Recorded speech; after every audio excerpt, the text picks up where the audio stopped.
You do? Hey everybody, this is Dimensions of the Supernatural. I'm Maureen Grudzinski, also known as Luigi. This is my great co-host Anthony Simonelli, otherwise known as... Mr. Forget About It. How you doing tonight? Hey. We're so happy to have you with us. We have a fantastic guest. You're going to love him. He's got some amazing things to talk about. He is otherwise known as Ron Murphy. Hey Ron, how you doing? Hey, it's a pleasure being on here, folks. I'm excited. I was excited ever since I first spoke to Anthony back at the Gettysburg Battlefield Bash, well, just a couple weeks ago, as a matter of fact, whenever I was introduced to him. And he had this quite amicable personality. I thought, I could not wait to talk to him about the paranormal. And then I got to meet you tonight, Maureen. So now I'm even doubly ready to go with this program. Because we're like the Doublemint twins. They are, absolutely, absolutely. Yes. Yeah, we look alike. Absolutely. Well, our audience is saying that you guys are twins. Hi, guys. Hey, he's good looking. Hey, what can you say? Hey. That's I mean, you know, you're good looking guys. Only good looking people allowed on the show. You know what I'm saying? Forget about it. Hey. Oh, look, I'm disappearing. I should dip out on this one. So, just to remind everybody, we want to make sure that the Facebook users let us know your name so we know how to address you. Hi, Oofy. Hi, Andy. Hi, everybody. Hi, Ron. So make sure you ask questions. Everybody here gets a turn, and we will address everything. So, Ron, what do you want to talk about first? You want to talk about your books? We can talk about my books. We can talk about whatever floats your boat. I want to talk about this monsters. Is your show. Monsters. This is your show. Look, you know what? We can start talking about. Let's start back at the very beginning. This is kind of like if I was in a therapist room right now and I was laying down on the couch. It kind of is. How did I get started? You know, what led you down this path? And I will tell you what led me down this path. So I was about to say that. Anthony, lay down. And it was my mother. So my mother was a great influence on me. She was a single mom. This was the 1970s. You know, it was hard, I'm sure, being a single mom. You know, she worked as a waitress at night. You know, it was tough times. But we had this very unique relationship that we bonded over horror movies. You know, on Saturdays she would let me sleep, go to bed at 8:30, 9 o'clock at night, and then she would wake me up right before 11 o'clock at night, and then we would start our 2-hour programs of watching the late night horror movies. It was great, and this is whenever I first came across The Legend of Boggy Creek. This is whenever I first came across werewolves and vampires and all this kind of stuff.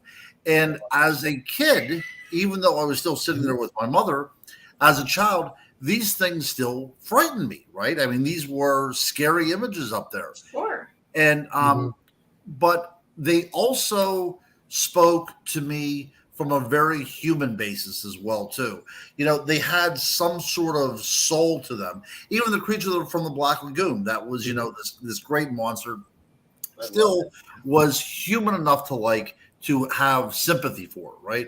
And I see all these kind of things, which were basically creatures that were pulled in from someplace else, and they didn't really want to share this world with us. They just wanted to be left alone. And I kind of saw myself in these kind of guys as well, too, right? I was kind of like this loner kid. Whenever I was in high school, I wrote for the school newspaper. I wasn't an athletic kid or anything like that. So in a way, I kind of sympathized with these monsters because they were kind of like me as well, too. But not only were they like me in certain ways, they also frightened me, as I've said.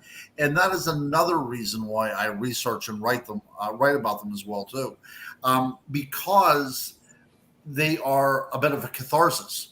The more you learn about these things, the less scary they tend to be. Although I will tell you this, the more I research these things in minutia, the more terrifying they become. Because it's almost like a Scooby-Doo cartoon, You have the culprit cornered, and you pull off the mask, and, inevitably underneath that mask is a human being. And I'm starting to find out that the human element behind these monsters is much more frightening than the monsters themselves. Mm-hmm. That's really true. It's true. Absolutely. Because each one of those creatures, I know from the old movies and stuff, um, were misunderstood, and they were not wanted. They were just pushed aside, and then when they were came to try to get in society, whatever, they were attacked. That's You right. know, That's right. Just so like in fact, Frankenstein. it's all the thing being bullied, and it's all the stuff that human, high school kids, all those things that they didn't want, and they didn't want to be. Nobody wanted them in society and stuff like that. So Right. it does have a lot of human factors, and when you watch those movies back then, you could see it.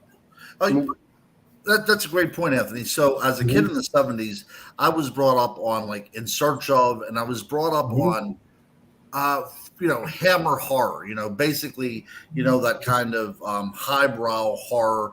Although I did see a lot of Lon Chaney stuff, I did see a lot of Bela Lugosi stuff as well too. So, I Mhm. was brought up on that. But I think it was like in the 1980s when horror became full circle. And then you see movies like The Lost Boys, which did such a great job with the riff on vampirism, right? These Yes. were really the outcasts, and they Mhm. were made into monsters by society around them. Mhm. And you also have like Silver Bullet, Stephen King's Silver Bullet, about the little boy in Yeah. the wheelchair, right? So Hmm. all of these things are really, I think that '70s was the heyday for the documentary, and '80s Mhm. was definitely the hallmark for the horror movies to come full circle to make Mhm. them much more relatable to what we have. Now. Mhm. I mean, this was, we started to see a little bit of the slasher films creeping in, but if you look at the real good monster movies at that time, all these monsters did indeed have a soul, and they had a heart that beat within them, even though they Mhm. might have been the living dead. Yeah, yeah, because they were part human. They were Yes. part Oh, human. yeah. So I live in Western Pennsylvania, about 35 miles outside of Pittsburgh, and I am lucky enough to be in the domain of George Romero, right? The Night of the Living Dead, Dawn of the Dead, Oh, and whenever I was going to graduate King. school, he actually came to the school and spoke about this kind of stuff. Yeah. And I think because I had that kind of background too, Mhm. growing up in an area where this was such a fundamental part of the Mhm. cultural zeitgeist around here, that you were brought up watching these movies that were played almost ad nauseum during the Mhm. Halloween season. But you Mhm. see so much relevance in these things, right? In the Dawn of the Dead, all these zombies are marching on a shopping mall, right? Because Yep. we, in a way, are the zombies. And then, to borrow a line from a much more recent zombie movie or zombie show, The Walking Dead, there's that famous line in there that, we are the Walking Dead. They are us, Yes. we are them, right? So Mhm. there is that interplay with there as well, too, that Mhm. we see in these horror movies, we see in these archetypes of whether it's Bigfoot, werewolves, vampires, whatever the case may be. We see in these creatures, we see in these kind of dilemmas a mirror. And in that mirror, we see our reflection. And it's really up to us to kind of decipher what that reflection means whenever we see ourselves looking back at us. Mhm. Yes. Yes.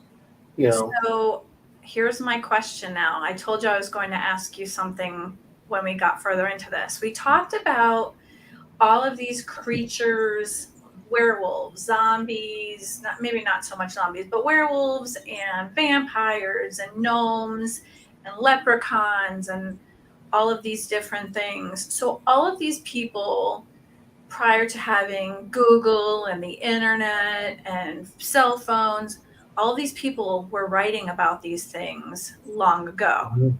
You know where I'm going to go with this, I think. Yeah. So they've all written about these things in different countries. They didn't have a way to know about each other.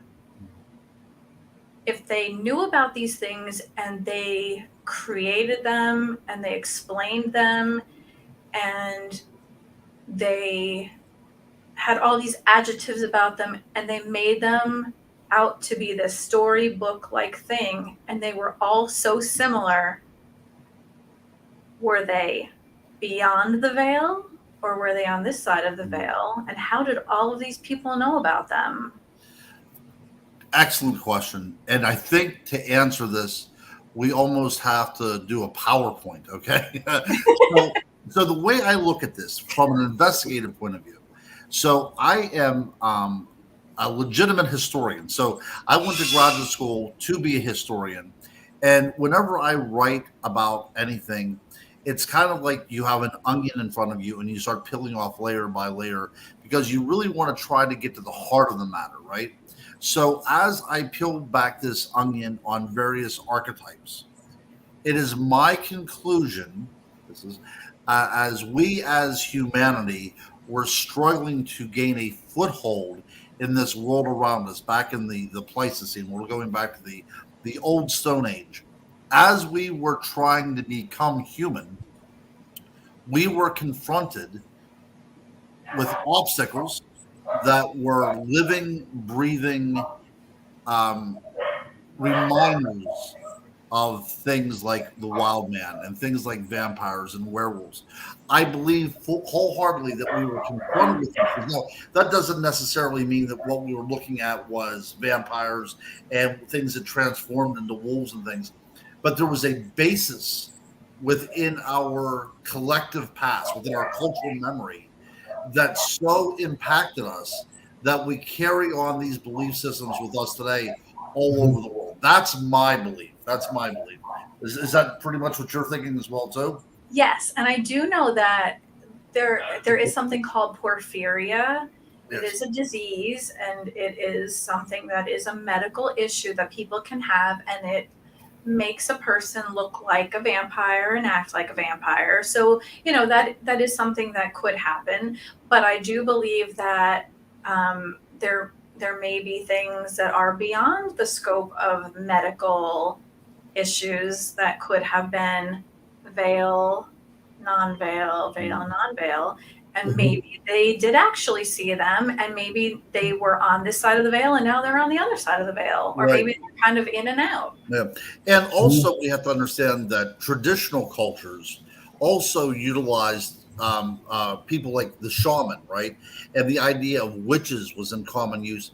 That there was this human being that was part of your tribe that could straddle two worlds at once, and they could bring information back from beyond the veil, right, and impart it to us on this side as well. And I think a lot of that stuff happened as well. Now, of course, some of this might have been psychedelically drug-induced as well, but at least it still happened and it became part of our vernacular, the way we think about things now. But so one of your listeners here, because I'm reading some of these things, talked about the idea of cave bears and bats and all these kind of things, and these kind of animals that we encountered. And it's interesting because it has actually been proposed in the archaeological record that humans coming into North America may have been delayed because of something called the short-faced bear, right?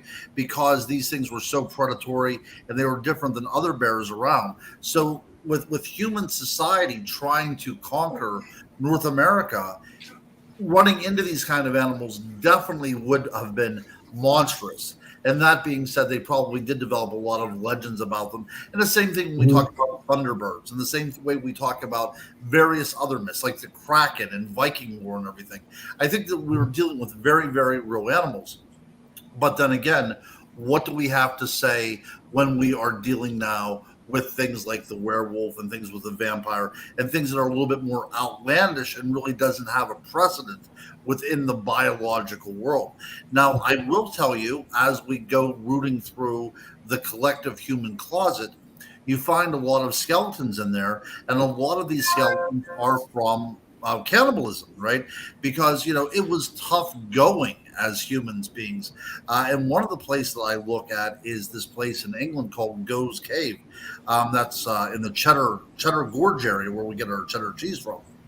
And there's an archaeological site there dating back to about 14,000 years ago, where there was it was a kill site where animals were brought in to be processed into meat.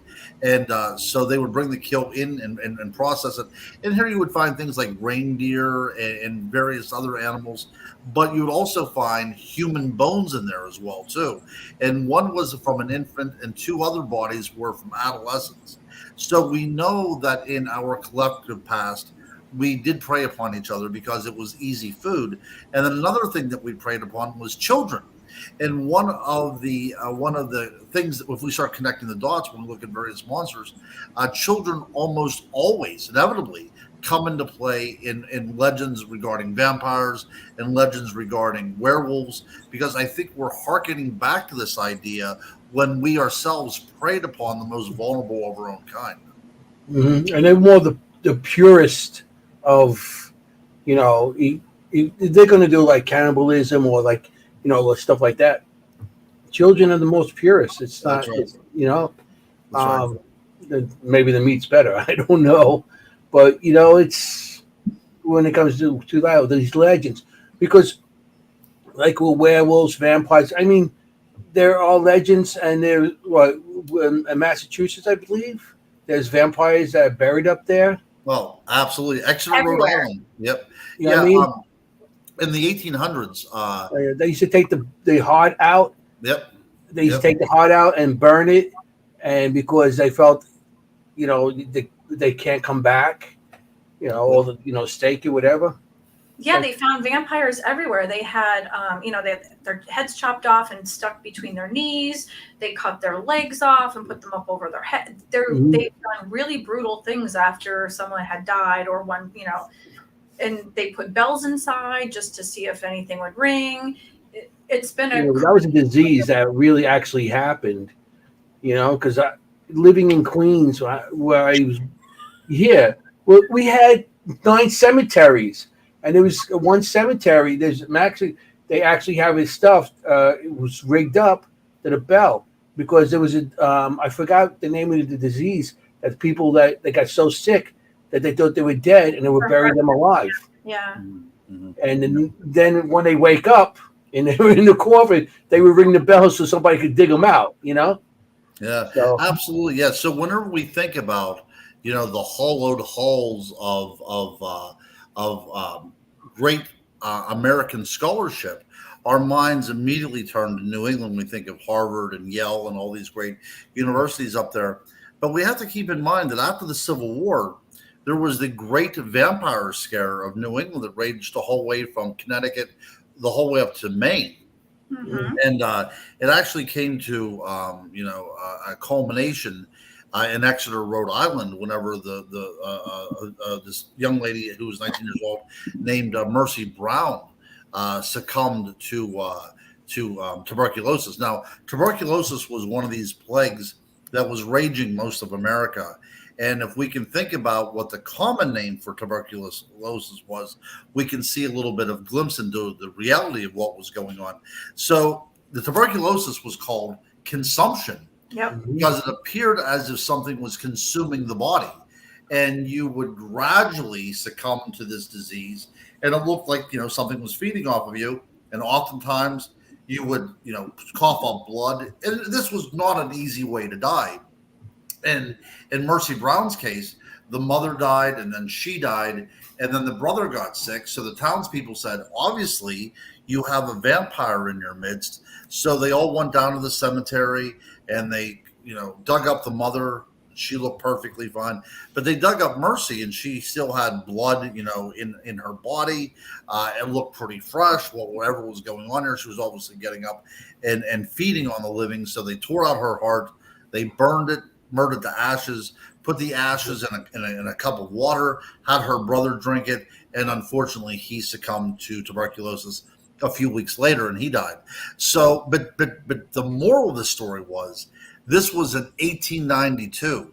This is an ancient history. My grandmother was born in 1890. Yeah, it wasn't that long ago. It's not that long ago at all. So people still, you were able to go get your doctorate at Harvard and take a stagecoach ride up the road and watch somebody getting exhumed because they were believed to be a vampire. And this is in America, this isn't Romania. This isn't the backwoods of Transylvania someplace. This is in New England of all places. And they believed firmly that that's what was going on, that they were under the plague of a vampire. I think I told this story. I don't know if I told the story or if this happened after the show. I was on a ghost walk in Philadelphia, and they were talking about this building that had a prison inside of it, and there was a big park outside. And they said, "See how beautiful this park is where you're standing? This was actually where like tens of thousands of bodies would be thrown, and they would wait for burial. But while they were doing that, there would be uh, body thieves, and it wasn't that they were coming for gold teeth or for jewelry or for anything like that. They weren't pirates. They were actually body collectors who would pay the Mhm. people who were watching over this park because they were doctors or they were studying to be doctors, and they would take bodies or body parts because they would go back and they would study whatever was happening with this, this corpse, or they would take parts from the body so that Mhm. they could work on a person who was either in the war and they were having to, replace a body part for them, and they would try to get the nerves working again so that they had a leg or an arm that was amputated, or if they needed, something that was transplanted, they were trying to learn from it. So it wasn't like now where you get put on a list and you need something. They were taking these bodies that weren't even really that fresh. They were paying for them, which was Grave robbers. That was big. That was yeah, big. And they used to rob the graves for the cadavers so the students could study on them yeah. back then. Yeah, and it was big money. It was big money for them. It was big money. So I have a couple of anecdotes about this because this is very interesting. This is one of my favorite things about Yeah. American history. So yeah, so you could be a doctor, but it was really frowned upon that you study your craft on a cadaver, right? I mean, that's the only way you can learn about the human body. But this Yeah. was still a fairly puritanical age, and so you didn't have any access to a body because they thought that it was sinful and disrespectful and everything else. So what you would do is you would pay a resurrection man to go out there and procure you a body. Now, this is what's really cool whenever it comes to the idea of diagnosing illnesses. So basically, the resurrection man would be able to get his bodies usually from very poor sections of society, right? The rich are going to have more formalized areas, a lot more security and things like that. So for the most part, they were dealing with the riffraff. So the student doctors were only seeing the bodies of the poor who were not very well nourished, and they were seeing these bodies, and what they took to be medically healthy bodies were in fact very unhealthy bodies. And some of their Mm. research set the medical profession back 100 years because it wasn't until relatively recent times that people were able to say, no, no, no, you got this wrong. You were looking at defective body parts, and this in no way represents what was going on with America at large. So we actually hurt ourselves by digging up these bodies of the poor people. Right. Yeah, so it's very interesting. But if Yeah. you look at places, Pennsylvania has a few of these graves where there's a cage over them. I don't know if you've ever seen one of those things, but some people assume that, I've seen that. keep the vampire in or keep the resurrection men out. Probably a little bit of both. Probably a little bit of both. So Jenny says, Ron, I wondered, are you a fan of the Lore podcast, which features these types of stories that you're discussing, in my opinion, so wonderfully? Oh, I don't know what is the Lore podcast. So it's probably like about the lore of vampires. Oh, I see. No, I would gladly be. I'm going to have to check this out there, Jenny. I'm going to as well, because thanks, Jenny. Yeah, Yeah. yeah. If anybody wants to know, that's not a pterodactyl. We've cleared that up before the show. That's right. That is I was at a convention, a conference, and my daughter informed me that we are now owners of a cockatoo. So what you hear right now is a cockatoo out in my sunroom wanting attention. You can bring him on. We'll give him attention on the show. You can bring him in. You know? Yeah, he's a little nippy. Yeah, I like the ears. Yes, that's right. That's right. That's I right. like the pop pop. My bird used to take my earring. Oh yes. Earring. Yeah, he used to pop the earring out. He's like, "Hey, give me that back." I was afraid of him to swallowing it.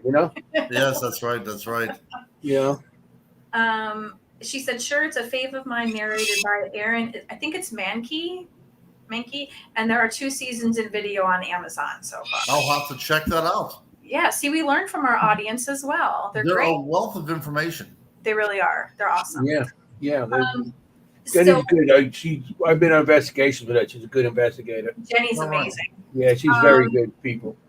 So you She's have, one of my partners when we go on investigation. So I actually used her term paranormal lasagna because of the layers of the different eras overlapping in certain places when we were investigating. Anthony, do you Nice. remember that? yeah. Remember that? I love it. I love it. Well, every time she says that, I get hungry. Same. So you have books about werewolves, Yes. vampires, Yes. mermaids. Yes. Yeah, Or I like to hear about mermaids. Yes. Well, I will tell you. So the first book I ever wrote on the paranormal was called The Unexplained World of the Chestnut Ridge. And this was a compendium of all of my research that I've done in Western Pennsylvania over the years. So I put that out. And this was the first book I wrote. And books are not easy to write. This was a very draining type of endeavor. It got me onto a spot on Coast to Coast, which was awesome. And I was getting a little bit of notoriety from this book that dealt with my research. But I was really kind of done with writing because it was such a hard process. And I just kind of gave up. And my daughter, who she must have been maybe 6 years old at the time, she was watching this show called Mako Mermaids, which was on Netflix. And she would watch it continually, like back to back. She would watch the entire season, over the course of a week and start all over again. And she asked me one day, she said, "Hey, Dad, you write about Bigfoot and all that kind of crap. Are there mermaids out there? Do mermaids really exist?" I thought, I'd never thought about this. So I thought, it's not going to hurt to do a little bit of research. But good golly, I went down that aquatic rabbit hole, and I started to really find it interesting about what mermaids represent and how many cultures around the world to this very day believe that mermaids are indeed actual flesh and blood, beings, entities. And what is very cool is I just did the Kecksburg Festival in Kecksburg, Pennsylvania, which is about, the famous UFO crash there. And I had somebody come up to my table and he said that he had witnessed a mermaid in the Loyal Hannah Creek, which is this stream that runs through my area, not connected to the ocean anyway, but he had a mermaid story to tell me. And I was at another location in Sault Ste. Marie, Michigan, and some lady came up to tell me about her mermaid encounter in a man-made lake in Reno, Nevada. So there are people that are still witnessing these things, and that leads me to believe that we might be talking about something that's elemental in nature. We talk about fairies and things. It seems to be that these creatures are manifesting out of the water themselves, that they're not so much naturally occurring biological entities, but they are of the water themselves, consubstantial with the water itself, as if that makes any sense. But if you look at the writings of Paracelsus, which was a great alchemist back in the Renaissance, he said, his claim was that all of nature is imbued with these intelligences. The idea of fire and air and water and earth all has a controlling intellect to it. And in order to get to understand how all this stuff interrelates, you have to know what that intellect is all about. So his idea of the intellect of water was shown to be the Undine, right? Which is in essence the mermaid. Yeah, I agree. With the mermaid, they've been around ever since they've been on the sea. Everybody when they go on the boats, since the sailboats and going back 1600s, they've been seeing mermaids all that time too. Of course, maybe some of the sightings they see could have been the animal, or the anemone, whatever. Yep. I'm saying the word wrong. Whatever. And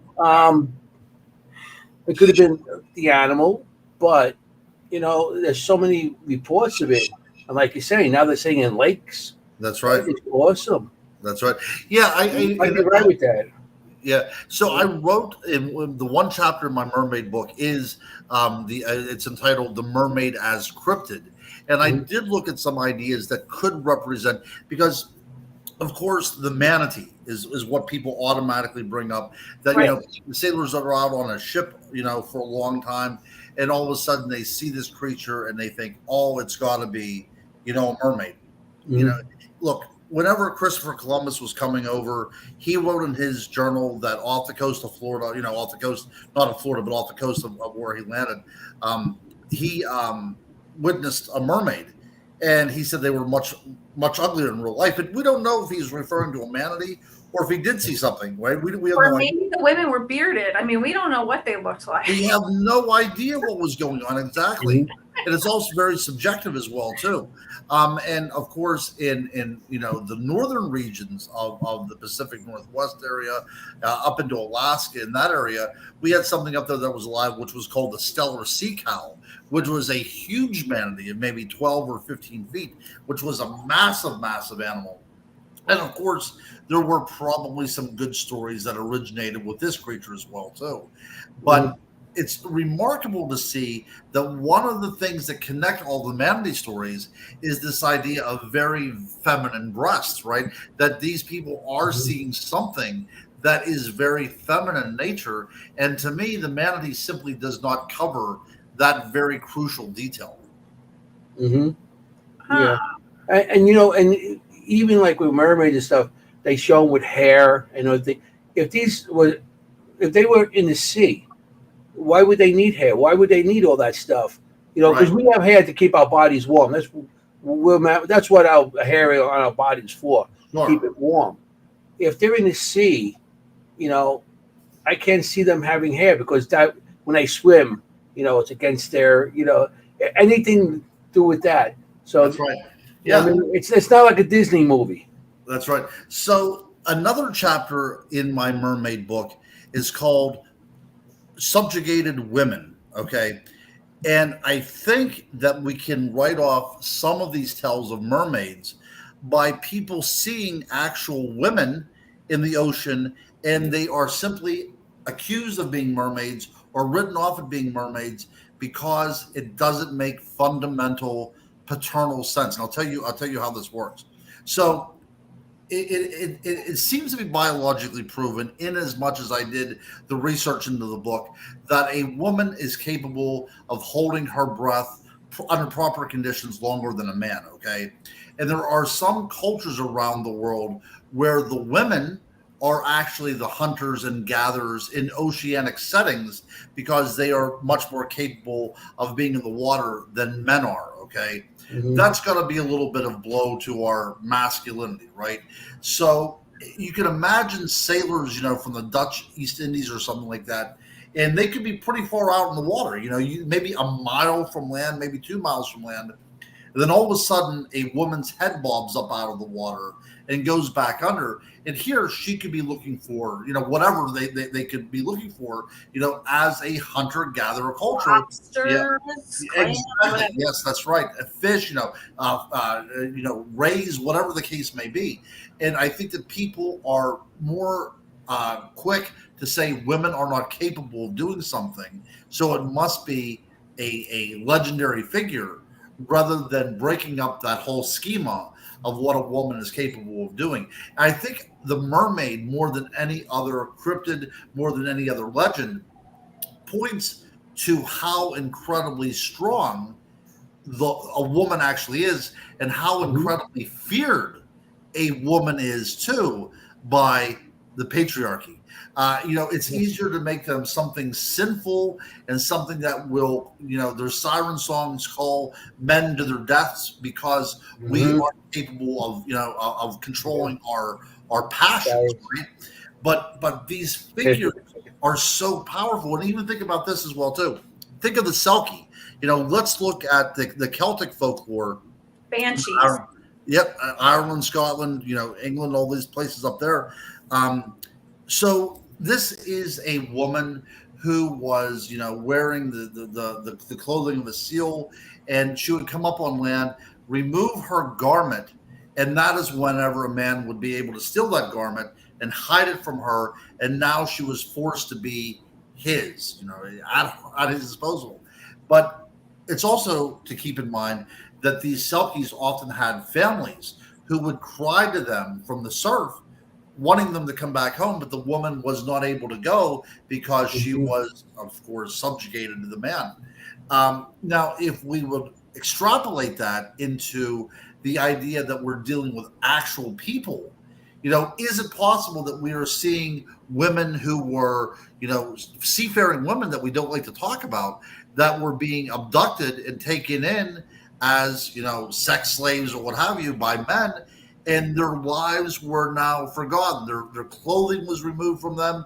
Now they were forced to dress in another way, and they were really forced to be strangers in a strange land and adapt to that situation. The cool part about the Selkie legend is, if they ever got the opportunity, if they were able to ever find their original clothing, they would go back to where they came from. I think that's a beautifully poignant type of investigation into not only the realm of the mermaid, but into how we view women in general, right? Yeah. Vampire legends as well too. Up until the time of, at least in literature, we can say up until the time of probably Bram Stoker's Dracula, almost all vampires were female. That was something to be afraid about. These were figures that were coming into the male's bedroom. These were figures that were able to consume a man, and the man had no power to resist. Right? So women are that powerful too. They become the stuff of nightmares. If they're too powerful, they become nightmares, or they become witches, or they become everything else that goes bump in the night. Because they become wives. Yep. We cannot accept that women are capable. But the thing is, when they were scary, they were also ugly. Right. Like witches, they're always green with a wart on their nose, and they're like, well, that's because, like, that's how TV preceded them. But before TV, it wasn't. Oh no! You know what I mean? Because the Wizard of Oz, dropping a house, and then you have the nose of the green witches and stuff like that. But witches before that was not really perceived as that. But Anthony, but you still hear people say she looked like a witch. And because that's what TV tells you to make it look like. Bad way of using that terminology.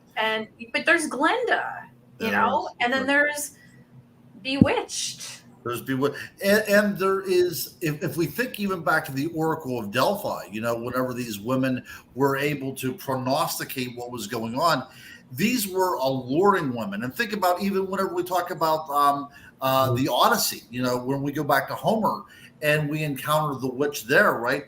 This is a female that is very sexual, very sensual, and capable of turning men into animals at her whim. And this is something that really scared people. So it's when we get to the Middle Ages and we start painting everything with a palette of Judeo-Christian imagery, right? That's whenever things become evil. That's whenever things become bad and things become good. And we have this whole structuralism based upon that. And one of these great quotes is, if you ever study medieval literature or medieval art or anything, this quote is, the outward manifestation of an inward spiritual state. So if a witch is indeed ugly on the inside, she has to be ugly on the outside, because that's how we know what's what, right? So that's really in the Middle Ages whenever this comes about. But without a doubt, if you look in the Bible as well too, witches were really kind of the hallmark of femininity, right? They were the perfect package. They knew about the land around them. They were in tune with the natural world. They would be able to gather information beyond the veil, and yet we as men had to come groveling to them in order to learn anything from them whatsoever. Yeah. And that's Well, why I think, whenever we have, Leviticus and Deuteronomy, and we have all these famous sayings, suffer the witch not to live and everything, is what we're saying here is this. What we need to go through the priestly people first, right? And they're always men. If they can't get the job done, don't even think about going to the woman. But that's what they did. That's what they did. You had to go to get an answer someplace, and who had the answers but the witch? And witches were inevitably a woman that lived right up beyond the bounds of civilization. Yep, Mhm. on the top of the hill in the That's right. haunted house. That's And the right. thing is, like as witches, we study nature and we're about the elements and do no harm, but we're the ugly monsters. That's right. That's right. And men are also witches, and I don't know what the thought of the green face. I mean, I obviously don't have a green face. That's right. I would Yeah. have green hair, but no green face. Yeah. maybe green hair once in a while. No, I don't have green hair. I never did green yet. The idea of I did flesh tone. Yes, I see that. Yeah. Maybe we'll try you next. But no, witches are, and I did write a book on witches as well too. It's the only book that I've ever written on an archetype that is solely human. Even though we do try to cast them into a completely different light, we are indeed talking about a woman who could be deemed of having some sort of powers that men do not have. And of course, we have to start throwing familiars at them and being, married to the devil and all these other great things that came about.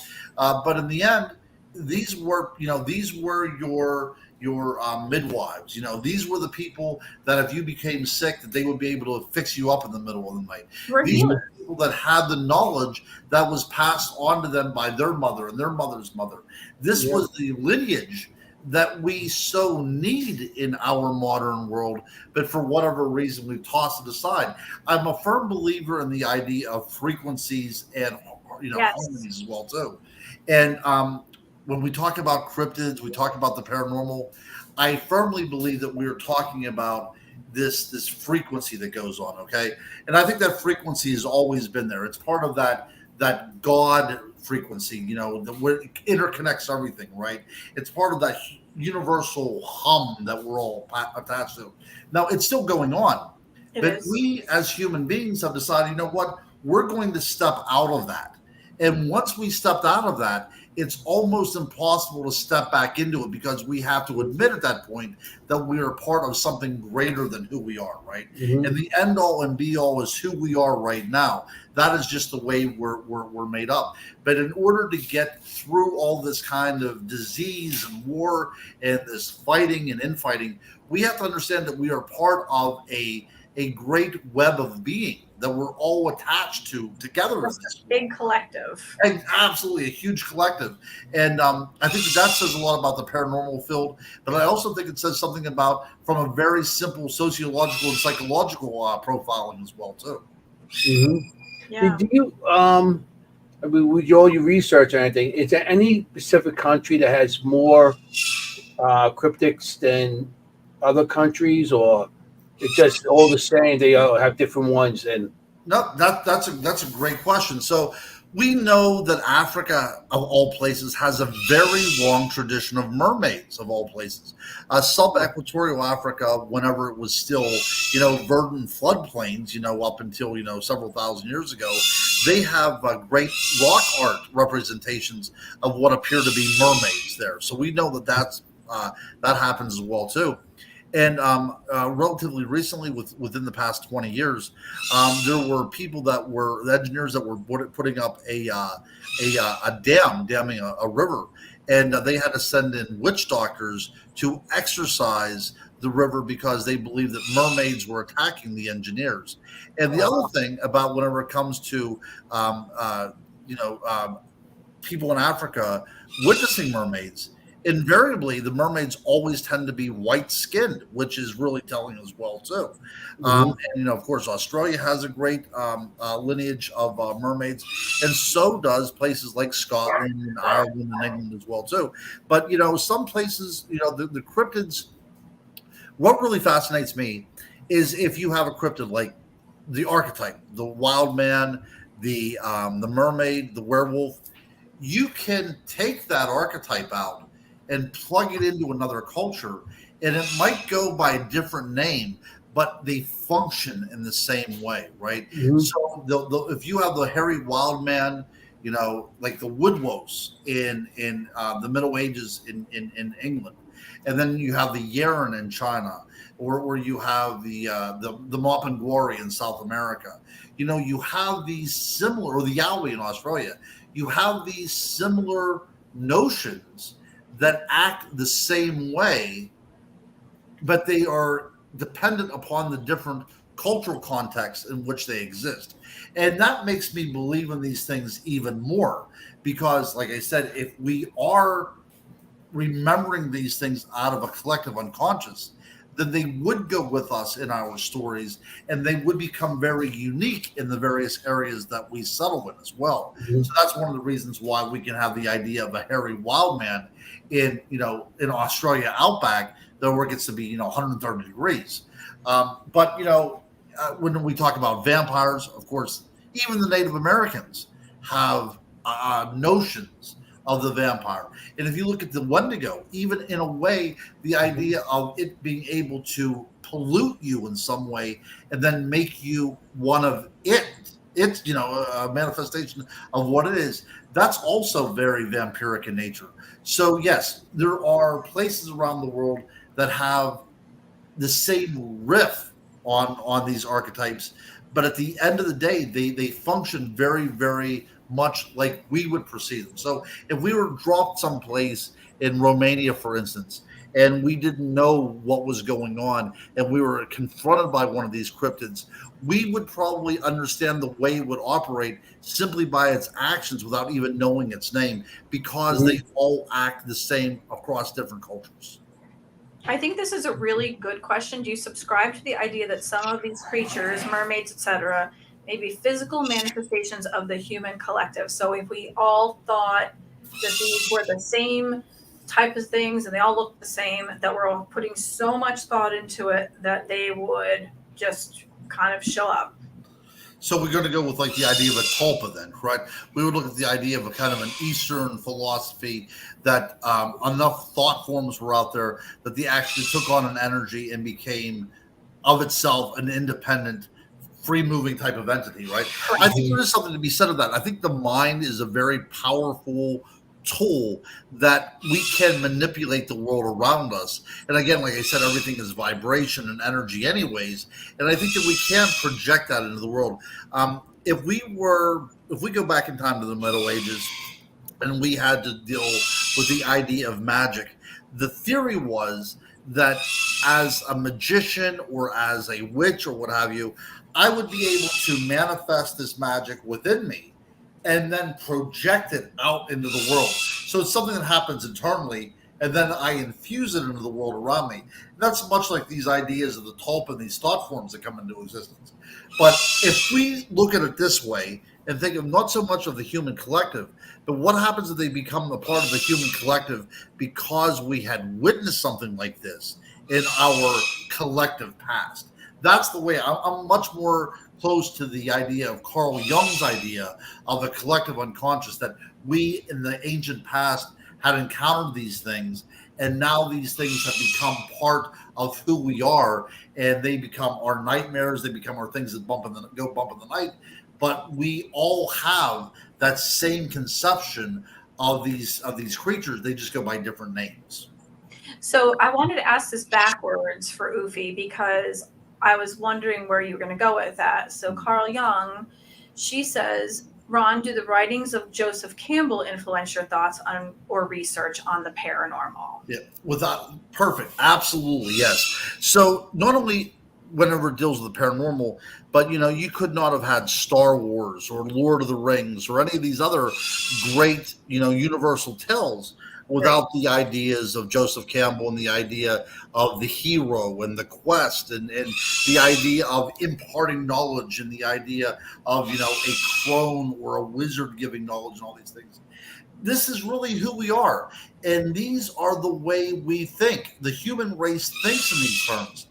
And again, I have to harken back to the idea The reason why we think in these terms is we are still remembering our folk past. We're still remembering the conduit between the two worlds. We're remembering the priest. We're remembering the shaman. We're remembering the witch. We're remembering all these kind of things, and we are remembering how difficult it was to get where we are right now. And it's just like with, I've been an educator for most of my adult life, and I know that Erickson comes up with this idea that everybody in different stages of their life is going to be confronted with an obstacle. And how we deal with that obstacle is going to shape who we are for the rest of our life.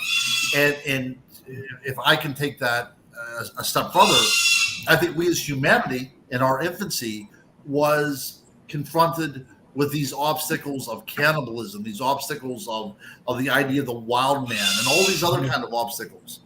And how we dealt with them collectively is how we look at them now. We didn't do a very good job at dealing with these kind of things. So we swept them under the rug. And usually whenever things are swept underneath the rug, they begin to fester. And once they begin to fester, they become a bit of a disease to us. And then they spread throughout our collective body. And that's what we have nowadays. So we need to talk about werewolves. There was the great werewolf and witch trials back in the Middle Ages, the whole way up to the Renaissance, and even almost to the Enlightenment as well, too. In 1692, while the witches were being hanged in Salem, there were witches being burned at the stake in places like Sweden and Switzerland and that. So the killings were still going on. But we can see a lot of these people having very real human emotions that they were accused of being, vampires, witches, werewolves, whatever. And I think of the one gentleman, the Beast of Bedburg was his name, and this was in Germany. His name was Peter Stumpf. Okay, and he claims that he was out in the woods and was handed a piece of a wolf skin that whenever he wore it as a belt, it would transform him into a wolf. And he preyed upon livestock. But one of his favorite things to do was feed upon. Is that me? Is that you guys? There's something coming through here. I don't. It's not me. Yeah, it's not me either. Okay, I don't know what that is. Hold on. Okay. That's not me. Yeah, something was going on with my thing. I'm sorry, guys. I didn't know what was going on there. It sounds like a call coming through Facebook. Yeah, you know what? But it or wasn't. WhatsApp or something. Yeah, no, nothing was showing up here or anything like that. Yeah. Very weird. Wow, it is weird. Yeah, I'm even look. Yeah. The mermaids are calling you to say they want some, another book. It's really weird that happened because when I was coming home earlier, I had a radio station on and I switched it and it switched back on me. So I switched it back and then I started to use it as a yes, no. And I said, are you positive or negative? And it didn't change. And then I kept asking questions and I got to a certain question and it switched it back. Right. No, this was very curious, guys, because I have everything turned off and it just seemed, and I have nothing on my phone anyways. And it seemed like something was going, I don't know. I don't know what was going on. But yeah, we were right in the middle of a conversation. It seemed like something didn't want us to talk about it anymore. We've had that. Yeah. Yeah, you were talking about witches and werewolves. Oh, that's right. Oh, yeah. So we were talking about Peter Stumpf, who was this, he was killing cattle. He was killing livestock, but he also had a weakness for fetuses. So he would kill pregnant women and take the fetus out to devour it. Okay. So, of course, if this happened nowadays, we're dealing with somebody that has severe mental illnesses. But to show what happens, though, he's taken before the town, and he goes through the process of being broken, which means that in front of everybody, he has every bone in his body broken one by one. Start at the fingers, toes, gets everything broken, everything like that. So whenever he's nothing more than just a shell of a man, they bring out his teenage daughter to watch him be burned alive, right? Because this was something that happened. So they as the father's burning, the townspeople thought, well, let's end this lineage right here. So they throw the daughter into a fire, and she was completely innocent. So, even though Peter Stump had this mental illness where he was driven to kill people, the townspeople came together and under the idea of justice threw an innocent girl into the fire. So at that point, you have to decide which is worse. Mm-hmm. Yeah. It doesn't make sense. God. So, wow. That's crazy. I was reading about you were on Two Terrors. I was with good old I forgot his name here, Kruger himself. That's right. Yeah, Robert Lugg. Yep. With Yes. England. That's right, Robert England. That's right. Yeah, Freddie himself. I know, and it was interesting because I was out in California for about 2 weeks filming it, and I learned a lot from the business because that was like my first call up to the big time, and so I get there. And I thought I'm going to meet Robert Englund. I never meet Robert Englund at all. They film it inside this studio, inside the soundstage. But it was all set to go because this was a big time guy. It was getting a lot of promotion, and then it came out. The show premiered on the same day as the COVID lockdown. Can you imagine that? So everybody was watching CNN. And I was set to write for season 2. I was very excited about this. I was already amassing all these great incidents like the Ape Canyon, the Bigfoot thing in the Ape Canyon, things about lake monsters and everything. I was really excited about this. And everybody was watching CNN, waiting to see what happens next. And within like 3 weeks, the show was canceled, unfortunately. I'm hoping that they do resurrect it eventually. I hope that does happen. I'm not sure if it will or not. But also, there's another show that I'm very proud of, and that is called Red Earth Uncovered. And I did 3 seasons for that, and that's out of Canada, and it's run by the indigenous folks up there in the Pacific Northwest. And we cannot get it in the United States. But if any of our listeners are up there in Canada, I would love if you would tell me if you watched it or not, because I've never seen myself on it. Oh, wow. You can't get on YouTube or anything like that? No, well, you can, but not the newer seasons. So it's still on season 1, which I wasn't on season 1. I was on 2, 3, and 4. 2 to 4. Yeah. Oh, wow. Yeah, that would be cool to see. What was the name of the show again? Red Earth Uncovered. Red Earth Uncovered. Yeah. It's on the APTN network, the Aboriginal Peoples Television Network. Mm-hmm. Yeah. Oh, that would be cool to watch. Yes. But I mean, what do you believe about the Mandela effect? Yeah. Is it something that you think actually occurs and it's something that like totally changes, or do you think that it's the collective that just has a really crappy memory? Well, I think it's a little bit of both, but there are some things that I simply will kind of fight for. I'll die on that hill sort of thing, because I do believe that the Bernstein Bears, that's one of my biggest things, because I used to read that all the time, and I'm almost positive that was indeed the case. And the idea of the fruit of the loom with the cornucopia, I remember that because I looked up what that was. I remember asking people what that was, and that's how I first came introduced to the cornucopia, because it was on my underwear, right?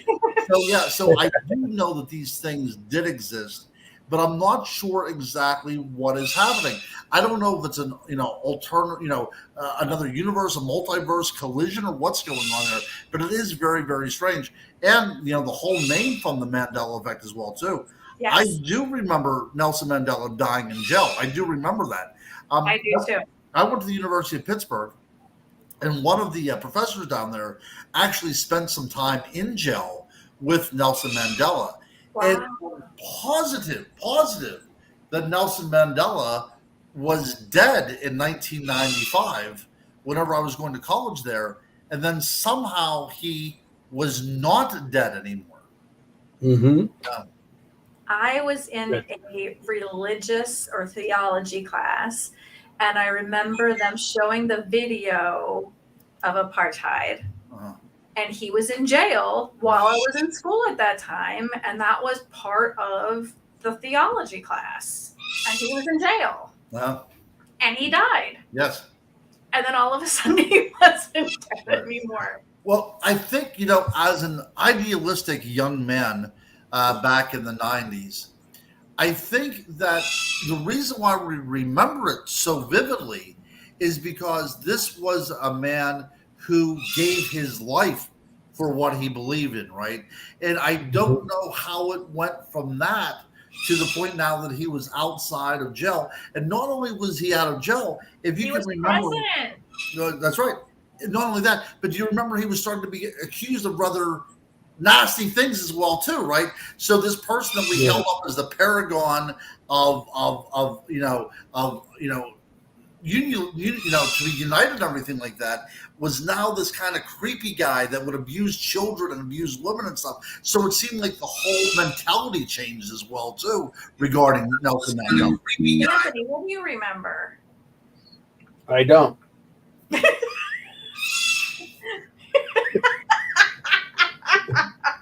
I know. Thank you for your side of it. We were looking to you for some sort of, godly Are kind you? of pronouncement. Back then I was like, yeah, Oofy said, I didn't follow anything. I was so busy, doing other stuff. okay. I never followed Mandela. Well, you probably would have had a Mandela effect. That's my effect. Right. So I actually had a Mandela effect happen to me. Oh, let's hear this. So this was really super bizarre. So I went to Mexico and I probably did something that I'm not supposed to do, but they say keep all your meds in your bottles or whatever. I could have filled an entire suitcase with that. So I thought, screw it. I'm just putting everything into a bag. It's easy for me to tell what my meds are because I've been taking them for a long time, whatever. So, okay, Oofy wants us to explain what a Mandela effect is. So a Mandela effect is Thank you, Oofy, because I have no idea what they're talking about myself. Sorry, Anthony. This is probably I'm not as smart as you thought I was. So a Mandela effect is when something changes, but you remember it a certain way. Like Berenstain Bears used to be BERENSTIEIN, but now it's changed to STAIN. And people remember it as STEIN, and now it's showing as STAIN. And some people remember it one way, and some people remember it another way. Some people remember walking into the torch of the Statue of Liberty. And some people say that the Statue of Liberty's torch was never opened, but it was only open for a very short time. And I think there was some kind of accident with it or something, which closed it. But it was way back in the early 1900s or something, but some kids said that they were allowed to go up into it during a trip in the early 1980s. So things that you remember a certain way are now suddenly changed. I got one. I remember on the Monopoly. The Monopoly, the man. They said he had that little monocle. But he really never, they said no, he never really did. Okay. See, now I'm starting to remember, Okay. Thanks I for had blackout periods throughout my time of life. I don't know. We'll let you go. So people know that the Kit Kat bar had Kit with a hyphen and a cat. The hyphen was never there. Is that how it goes? Or is it there? Yeah. Just break me a piece. Break me off the piece of the Kit Kat bar. So All right, so I go to Mexico and I pour 72 of these pills into this bag.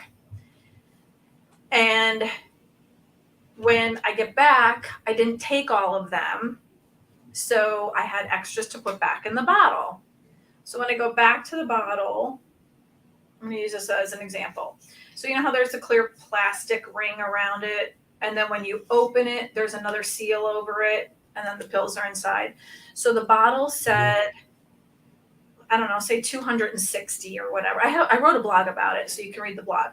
But it said, like, say 260, which wasn't the amount that it said on the bottle to begin with when I got home. And I said to my ex-husband, did you buy 2 bottles of this? And he said, no, why? And I said, because the plastic is still around the top of this.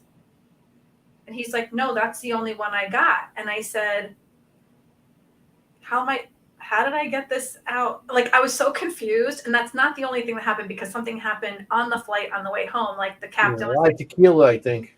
Ding, we will be, descending in such amount of time. And I started, like, taking my sunglasses off. I put my reading glasses on. I put all my stuff in the back of the seat. And then all of a sudden, ding, we will be landing in 5 minutes. And I was like, everybody started getting up from their nap. I don't know how the hell that time passed that quickly.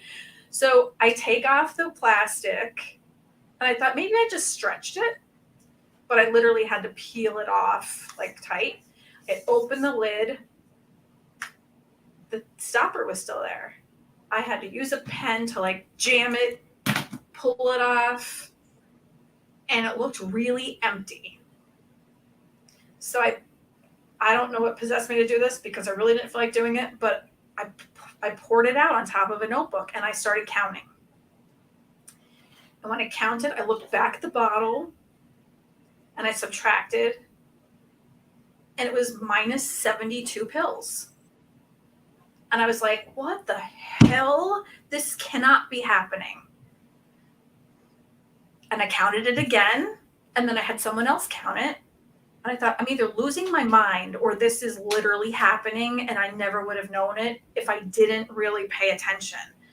But it was missing that much. So between the time lapse and the Mandela effect, if I didn't have somebody else there and another person watching, I would have thought I was losing my mind. That's interesting. Crazy. No. And then it even looked like on the back of the bottle, I was supposed to take like 3 with breakfast, lunch, and dinner. That even changed on the back of the bottle. Oofy, I think you're right. Every time I go missing in Walmart for like 6 hours and I have 3 things in my cart, time has lapsed. Seriously. Yeah, Walmart is my Mandela effect, I guess. I call it the Walmart time lapse, because I'll go in, I'll think I'm there for 20 minutes. I'm gone 4 hours. Yes. Wouldn't it be something that every Walmart is built upon a portal somewhere? And that's how they get you to go in there and spend all that time and money. Yeah. Well, I mean, it's not even like I go in and get a full order. It's like the 3 things I went for, and I'm just like, and no one wakes me up. No one says, hey, why are you here for too long, lady? You like need to wake up. I'm just there for way longer, and I still have the same 3 things in my cart. So that would explain a lot of, all those sightings that you see in Walmart. Maybe they are built on a place where there's a portal and brings all those cryptics in. A vortex. Yeah, maybe there's a veil. You see some of the stories, like, what are these people wearing? Yes, that's right. Yes, Tam, it is a black hole. And Lady V, I'm telling you right now, I don't go to Walmart anymore. My husband goes. I'm like, I don't want to go there. I don't want to go to the grocery store. I'm just staying in bed from now on Thursday night. But he makes too much money when he goes. So then I have to go. Some of your, Ron. Yes. Which one of all the cryptics that you investigate and stuff is one of your favorite to investigate, or the most you got on when you did the research, stuff like that? without Bigfoot, I wouldn't be here right now. It's like, he's like the granddaddy of all of them. It's really that's something that I have a very special affinity towards, because that was the first thing I think anybody investigates. I had the love for the Loch Ness Monster, but I didn't have Scotland in my backyard. But I did have the possibility of Bigfoot living in my backyard. So that was great. So I think that's one of the things. One of the scariest things to investigate is the dogman, phenomenon, because nobody really sees these things as gentle giants in any way. There's something very ferocious regarding these things. But maybe to betray you. Yes, that's right. Right. Yeah, but I think as far as research goes, I am tending to think that the paranormal was a bit of a gray area when there is a kind of interconnectivity to everything, and we have to really step back to see the big picture. So I think whenever I do research on one particular cryptid, I'm actually kind of doing research into all of them, and not only cryptids, but also the idea of ghosts and extraterrestrials and all this other kind of stuff, because I really think that it's coming from the same source. I mean, that's the word when we get together with a bunch of investigators. That's what we talk about. So some location has cryptics. They have UFOs and spirits. Yes. So sometimes we feel there might be like some kind of ley lines or something that interconnects these things. Right. Because so that's. On Bigfoot, all these different types of Bigfoot, these hairy creatures, Bigfoot is. Do you think they're all connected somewhere, or are they just different species of? You didn't know if you should say big feet. Bigfoot. Change the word you're going to use. Yeah. I think that when we talk about Bigfoot, in America, is it the same for the abominable snowman? And I think that, they obviously would be very similar species, but I would think that it's probably not a one-on-one correspondence. There is something unique. There's something, if these are indeed biological animals, keep in mind, if these are indeed biological animals, then there has to be something biologically persistent in that particular species to make it to live in that kind of habitat, right? To adapt in certain locations. Yeah, exactly. It's like a bear. The millions of bears around the world, and I guess it's similar to that. Right, because you have the polar bear in Arctic regions, unless of course, guys, we are dealing with something that's beyond the veil, and they kind of bleed into our world every now and then, and they can show up in very strange places. I've taken reports of Bigfoot seen walking down the streets of cities before. I've taken reports of people seeing Bigfoot in New York City. I don't know if you ever come across anything like that, Anthony, or not. I think I worked with him. But the idea that some of these things are seen in very urban areas, and often these things are seen with very surprised looks on their faces as well, too, as if they have no idea how the hell they got there either. So that's like the theory of some kind of time traveling. Time travel, interdimensional hopping, skipping, whatever. I like what you said about ley lines. I think that if we were in Europe, the idea of ley lines has much more of a continuity that we have here in America, because we really don't, we're such a young country. But if you look at Europe, their idea of ley lines and energy spots, at one time there were pagan temples there. And we know this is also the archaeological record. And then whenever Catholicism took hold, they would throw over the pagan temple and they would build their Catholic churches right up on top of those sites as well, too. Because even though we were dealing with, a monolithic deity, we still believed there was a power within that land that we could somehow not so much possess it or control it, but simply be near it, because it was some sort of offshoot of what the divine actually represented. And it's very possible, too, whenever we look at places like Stonehenge and we look at places like these great cathedrals, now there are people suggesting that Stonehenge may have acted as a hospital. You know, that's something that's come about 15 years ago. There was one university. Yeah, there was one university in London, and I would come across sounding like a brilliant person if I could name the university off the top of my head, but I can't think of it right now. But they decided that they would start a drum circle within Stonehenge, and they found out that it reverberates back in. It's almost like heard about that. If you hit stones, the certain vibrations of the stones could like have a healing effect. That's right. That's right. Because it would actually talk about vibrations and frequencies again. But what is so cool about this is now it's being shown that medieval cathedrals were also built upon that idea of harboring and harmonizing the sound. So whenever you think of Gregorian chants in there, think about that reverberating on your body as well too. So we have, you know, from a pagan site to a very Christian site, the same attitude towards frequencies. It's just under a different name, and it's under a different type of, you know, guise, I suppose. You know, the pagan has been replaced with the vernacular of the miraculous, but it's still within that idea that it's manifesting from the natural world itself.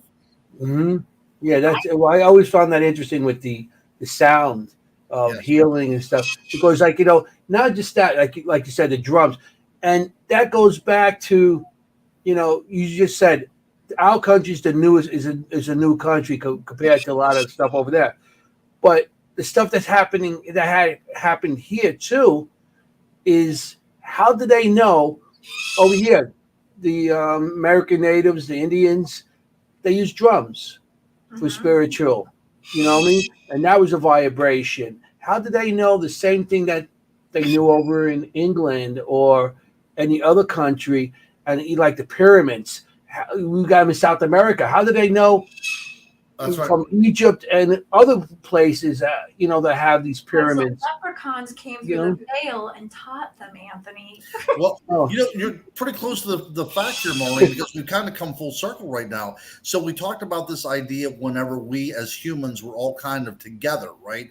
And these were things that was taken with us as part of our oral tradition, and it just simply dispensed itself around the world and planted seeds or in different cultures all around the world. But I firmly believe, you know, looking at archaeology and looking at sociology and even linguistics, for the most part, we see there's a continuity within the human species, right? And I think that is because we had to deal with so many things together, and as we spread about, because we have to understand at one time, you know, there was just pockets of people around. Whenever I was talking about those vampire killings in Gose Cave in England 14,000 years ago, archaeologists referred to that part of the world as the land of the living dead, because more people were dying than being born. You know, human life, the human species was in danger of dying off in those areas. So we're not talking about billions of people going across this planet. We're talking about thousands of people gathered together, now saying we're brave enough to kind of leave and, you know, go about and go on this great diaspora around the world. And we take that knowledge with us, and it's like a game of telephone, and it becomes different things to different people, but we still have that grain of the truth within all these tells. And I've told people that, I mean, countless times, people say, well, I don't believe in ghosts or spirits or whatever. Well, then how did someone in Mongolia tell the same story and, you know, write that down and explain what it looks like and how it felt and the coldness and the, you know, holographic look to something? The same person who was in Ireland, Egypt, Australia, Peru, not having a cell phone, not being able to write the same thing down, and they don't even have a language, but they're writing, you know, hieroglyphics or whatever, Sanskrit. You don't believe in ghosts? That's right. Well, there's more out there that you shouldn't believe in, but you got that. Yeah, and if you look at the Epic of Gilgamesh, which is many people consider the first work of literature, you know, this is contemporaneous with the pyramids. So we're going back, you know, 5,200 years ago, and this was in linear A of cuneiform, right? So this is something that was just recently kind of deciphered, and this is that wedge-shaped writing that, you know, very few people can read. But the Epic of Gilgamesh is a volume that contains a flood narrative, which is very, very close to the Noah's Ark myth. We have a wild man figure in the figure of Enkidu, which looks very, very much like a Bigfoot. We have some sort of astronomical projection where it looks like one of our heroes is taken up on a spaceship. We have the quest for everlasting life, which is in the guise of a flower. So in this one piece of literature, we have all these things that connect us as human beings, and also sheds light onto the idea of the paranormal always being there as well too. Something just beyond the normal that we can look at, we can witness, but we can't grasp completely. It's interesting how back then, like I said, like we're still a new country, and there's drawings of men, tall and hairy, and got all these other countries. Then also, how about in Egypt and stuff like that?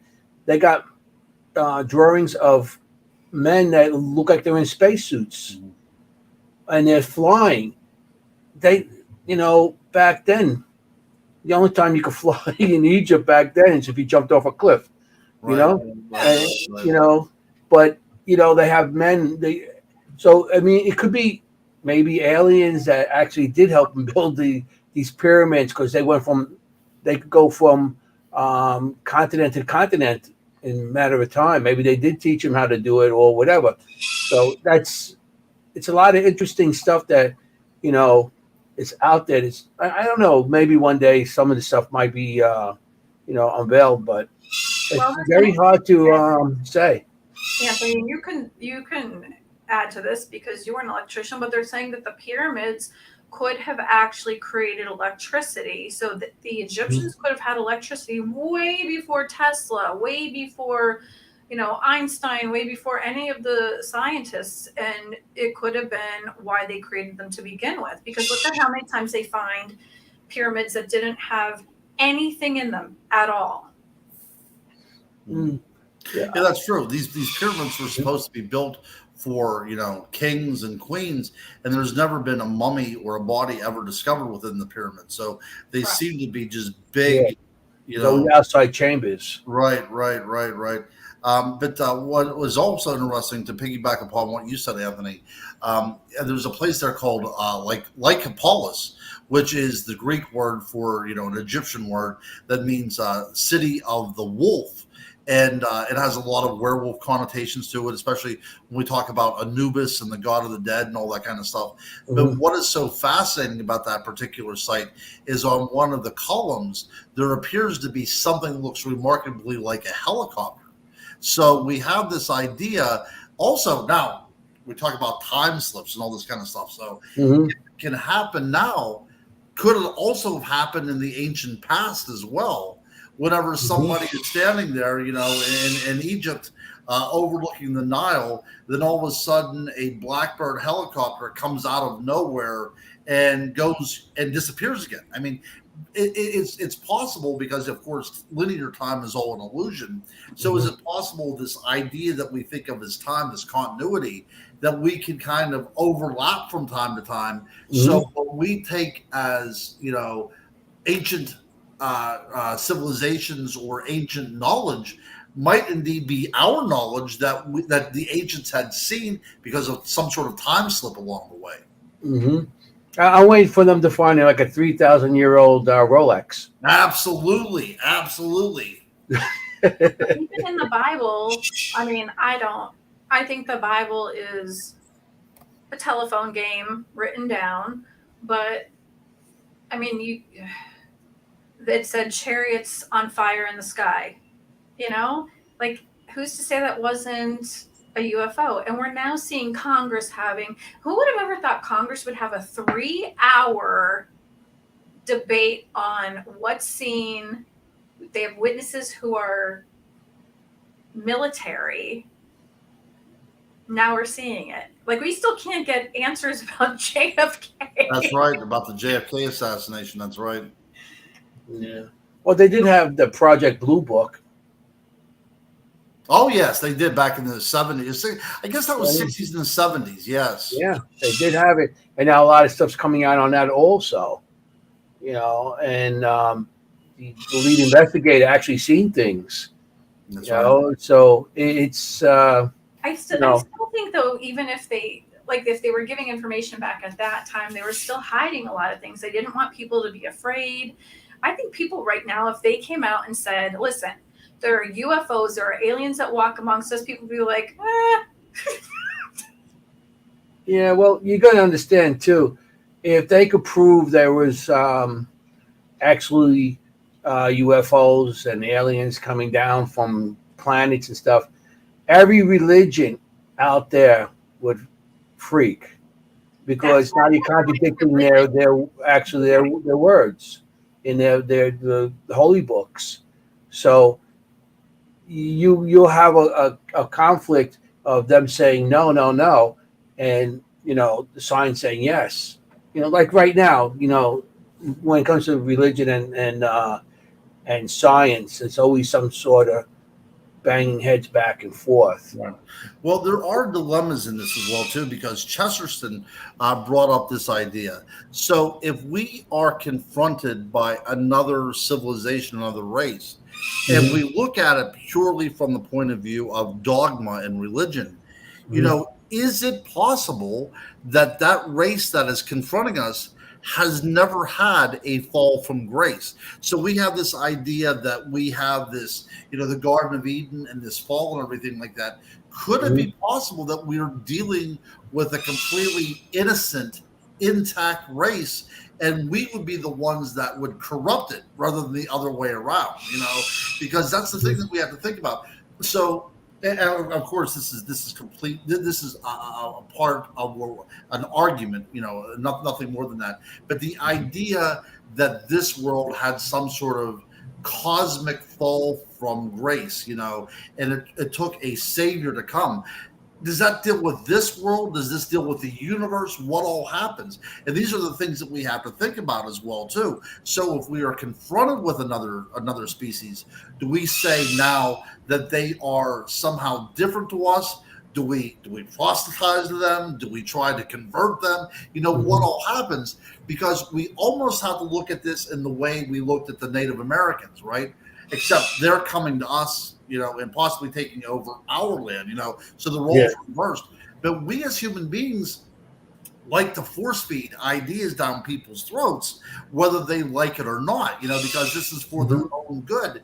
But is it possible when we're talking about these other races that they never had that kind of internal conflict or the kind of cosmic conflict within their culture that that leads us to believe that they have any natural sin at all? It's interesting. Yeah, that is very interesting. So we need to have more of these intellectual conversations as a group. I lay in bed at night and think, if they were to come here, what do you think would happen? And it would be mass hysteria. It would be, because that is the thing. I mean, it should just be no one should ever think that we're the only beings in the universe, because this is a shallow gene pool, people. Let's just be honest. If this is the smartest group of beings out there, we're screwed. Yes. So there's got to be others out there. So if like to see now, I hope Mars Attacks. Remember the movie Mars Attacks, the comedy? Oh yes. We come and be. That's right. And there's all those people welcoming them, and they came down, and they just started shooting everybody. Yes. And the best part of that movie is when the cows are running down the road on fire. That's right. That's right. Yeah. But we could be dealing with an altruistic society that never even developed, firearms of any kind. This might be something that's just nothing but, especially if they are going to conquer time and space to get here, it's very possible that they, survived that little time within their development. And instead of killing themselves, they devoted all their knowledge and all their attention towards, things of science rather than, to harm each other. Yeah. Well, they also say there's species on Earth of mixture between human and aliens Mm, that are actually walking around. Like I said, I think I walked through a couple of those guys too. absolutely. Um, but they maybe they are interacting with us. Maybe one day we'll all be mixtures of, you know, something from outer space and make us a little smarter. But maybe the ones that are because look at the jump from the 1800s to the 1900s with the what do you call it, the from factories and building stuff and Mhm. also with cars and then we're flying in the skies and stuff like that, which they didn't have back then. You know, so maybe there were some that were mixed with the aliens, and those are the people coming up with all this smart stuff. Like look at the computers. You know, computers changed everybody's world. But You look know, how things have changed it's from like when computers came about till now. And look mhm, at the Jetsons. The Jetsons thought we were going to stand on a conveyor belt in our house. It was going to shower us, put our makeup on, dry our hair, put our clothes on. We're at a standstill. This thing has changed size and just apps. Nothing else got different or better about it. The battery lasts not nearly as long as my old one did. I used to be able to take a battery out and put a new battery on. I could take a bunch of them with me. Now I have to be stuck in my house or in my car to charge it. We're getting worse and we rely on that thing, and our computers are no smaller. My laptop is just as big as a desktop used to be when I open it. We're no better. We're no better. And we're horrible people. We are horrible people. We are monsters to each other. We are terrible. People don't say please, thank you, nothing. We have gotten no better. Maybe we've gotten worse. Yeah, I yeah, think we have. I think we have gotten worse. We don't relate to our neighbors anymore. I remember when I no, was a kid, we used to know our neighbors' names. Sometimes we had the key to their house in case something happened. If right. somebody passed away, they would come over and bring you food. Now we don't even acknowledge our neighbors anymore because we're so fixated on who we are. Right? It is that microcosm of us and who we are, and how another person can benefit us is really the only reason we have them in our social framework anyways, which is a sad Mhm. commentary. Now not everybody is like this, but I mean for No. the most part. And then we have social media, and the reason why we're so addicted to social media, and I'm the same way, is because I go to Facebook to see who if anybody's saying anything about me, right? Because it's all about me. Whenever I get up in the morning, I want people to say, hey, you know what, I listened to Ron Murphy on the show. Or I will go back to all the shows that I've done before and look at the comment section because I want to see what people have to say. Rather than just imparting information and sitting down and having a conversation, we now make it part of this kind of cult of celebrity that we could all become here at a moment's notice. There's 8-year-old kids out there that have their own YouTube channel and are making $1 million a year off of it because they're opening up, toys on there, and it's all Mhm. about them. So I think we are losing our humanity, and in the end, we may be nothing more than a downloaded avatar who is controlled by AI. Now, of course, I won't let that happen to me because I was a child of the 70s and we drank out of water hoses and stuff like that, right? So that's not going to happen to us. But I'm very afraid now with, the kids out there nowadays. Look, I've got 5 kids, right? And I've got 4 of them are teenagers, right? And except for Bless your heart. no, exactly. It's pretty crazy. But I took my daughter to I had a conference, a werewolf conference, as a matter of fact, in Paris, Tennessee, and we stopped at Centennial Park in Nashville on the way there. And I know that my daughter had to take props and 2 changes of clothing because she had to appear as something on social media, right? Instead Mhm. of us just taking in the environment and enjoying it, we had to then go into the next step and become that avatar that people know us from. And I was at another conference one time whenever somebody came up to my table and said hello to my daughter because they knew who she was from social media, but they did not know who I was. And that kind of stuff can happen as well too. But I think in the end, I think the sad commentary in the end is that unless we change drastically, we are going to be nothing more than a figment of some sort of AI's imagination. And that would be terrible. The reason why we need cryptids, the reason why we need Bigfoot, the reason why we need aliens is because it puts us in our place. We need to know that we are not the end all and be all of creation. We need to know that there are things out there in the shadows that we don't know anything about. We haven't cataloged them. We haven't put them down on an examining table. They are wild and necessarily wild. They're undomesticated. They live beyond our boundaries, and they represent to us everything that we were meant to be, but we gave up. And that's the reason, folks, why I am so in love with the cryptids. And I'm the exact Well, opposite. Bigfoot needs to get a TikTok account. The what? The TikTok. So what do we?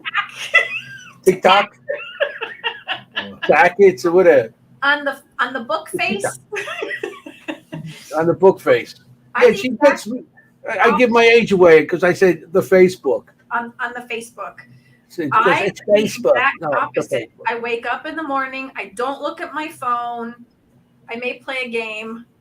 I get dressed, and then I go through Facebook 2 pages, and I'm done. I don't want to see what anyone has to say about me. I don't want to know because I don't care. I really don't care what people think about me. And I never was like that until I turned, 32, 33. I care what my husband thinks of me. I care what my kids and my grandkids think about me. That's it. I don't care what anybody else thinks about me. And it took me a really long time to get there. But I'm glad I'm like that. I care more about, you, the cryptids, the ghosts. I want people to be happy, and I do readings for people because I want them to get closure, and I want them to get that last memory of who passed away that they loved. I want them to be able to get to talk to their loved ones. I want to be able to perform weddings because it's pure happiness. When people say, well, what's it like? It's like working at Disneyland because everyone's happy for that one day and I get to be part of it. But I love the people I work with. I love the people I talk to. The last couple of days, I haven't spoken to a lot of people because I haven't been feeling well. And because I don't feel well and I'm not well, I talk to the people who I want to talk to when I want to talk to them because I don't know how long I have.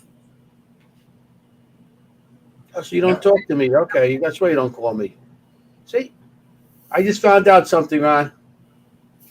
I You talk guys to you. won't talk to me. Hey, I do talk to you. we haven't talked in a But couple we should weeks. all embrace life and not be on social media and worried about our phones and worried about who's talking shit about who and talk shit about other people. It's not like that. That's not how it should be. It should be that we're worried. Think about the fantasy behind things and what is there and what could be there and be excited about it. And that's the magic of life. That's the magic behind it all. And there needs to be magic out there. There has to be magic in the world because as kids, we believed in magic, right? We looked around us and we were admiring rainbows and we were scared of thunder and lightning. And the whole world around us was nothing but magic. And then through the indoctrination of school, all that magic was taken away from us. And now all that's left to us is the people that still have a little bit of magic left in us is Bigfoot and aliens and Loch Ness monsters. Yeah. I mean, with all these creatures and stuff, I know Disney took a lot of them and made them into more glamorous and everything, like Tinkerbell. you know, on these little fairies supposed to be vicious and mean, and they Tricksters. attack. Yeah. Yeah, Absolutely. yeah. So, yep, that was the Victorians. So let's talk about that for a little bit because that comes into play as well too. So, uh, Tinkerbell is actually based upon the figure of Marilyn Monroe, right? It's Marilyn Monroe with diaphanous wings. That's basically who she is. Mhm. And it was the Victorians that during the Industrial Revolution looked back with a sense of romanticism on their ancient past. So that is what resurrected things like Neo Druidism, witchcraft movements by Gardner. This is what people are looking for when we talk about like King Arthur and the Knights of the Round Table. And of course, fairies were part of that world as well too. So that became part of the Victorian customs, and fairies were started to appear like nowhere else. So we have the Cottingley fairies that were taken by those two young girls in rural England, and it was proved that that they were faked. But Sir Arthur Mhm. Conan Doyle and Harry Houdini believed these were actual photographs. They accept them just at face value that they were real. But yes, so what we did then is the idea of domestication. We've taken these things that were wild and chaotic and whimsical and as incalculable as the world around them. There was something that you could not control. You could try to deal with them, but no way could you control them. And then we have now put them into a cage and domesticated them to the point that all of their fury and all of their fire has been extinguished to the point that J.R.R. Tolkien, whenever he was writing the Lord of the Rings, he wanted the characters of the elves to actually be fairies, but he said the Victorians had destroyed it beyond the point of no return, so he had to call his figures the elves instead of what he originally wanted to call them as fairies. But yeah, I mean, we can see this happening all the time, and it's sad. So Bigfoot, he has been domesticated to the point where he's selling, sausages and selling snowmobiles. That's right. Yeah. Pizzas, right? Bigfoot pizzas. Mugs, snow there's shovels. Yetis. Right. And How about that? Was from that movie, Harry and the Hendersons? I love that movie. Yes. that's right. That's right. But as you can see now, Bigfoot is now a commodity, right? He has now been he's been made into our image now, and that's whenever that kind of mystique slowly fades away, and now he becomes a laughing stock and everything. So it is a sad commentary on the way we view the world around us. Yeah, yeah. I mean, it's like, what was it? The Graham brothers, something like that. Actually, yeah, they wrote. I mean, the stories that they wrote, with witches and Red Riding Hood. Red Riding Hood. The wolf. That was like isn't that like a werewolf that came in and ate grandma, and he ate the kids too, and in there. But in when it came to like Disney and the cartoons, they made them the kids, the heroes and stuff like that, and Yeah, so even in Cinderella, whenever the prince is bringing around the slipper, we see the evil stepsisters. One of them is cutting off of her toes, so parts of her foot, so her foot can fit in there. And there's a great passage where she's putting her bloody stump into the shoe. So we've tamed these things, haven't we? We've subdued them, and we made them something much more palatable to our stomachs. But that isn't the true nature behind them. Like you said, with the big bad wolf, we have a little girl in the forest meeting a bipedal wolf that's able to communicate with her through words, right? In a cape. Yeah, a classic werewolf story. Yeah, it's a classic werewolf story. Yeah. And the kids in the what was it? The candy. Hansel and Gretel. Hansel and Gretel they went to the witch, and with the can. She eats the kids. That's how she lures the kids to the place because there's candy, and then they throw in the stove and they eat them. But it's a different story. It's a different story later on. They get away and all that stuff. And Yeah. Good point there, Anthony, because when we talked an hour and a half ago about Cheddar Gorge and talked about children that were being preyed upon, and we talked about Peter Stumpf in the mid 1500s eating children, now we have in Germanic folklore the witch that eats children. So we have the continuity there. We have the continuity there across time and space. Yes.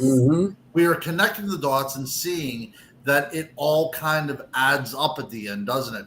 These are what makes these stories archetypical, is because they contain the same symbols and the same universal language, regardless of what culture or what time or period that we're that's talking just about. the kids getting back at then you have the black-eyed children. Yep.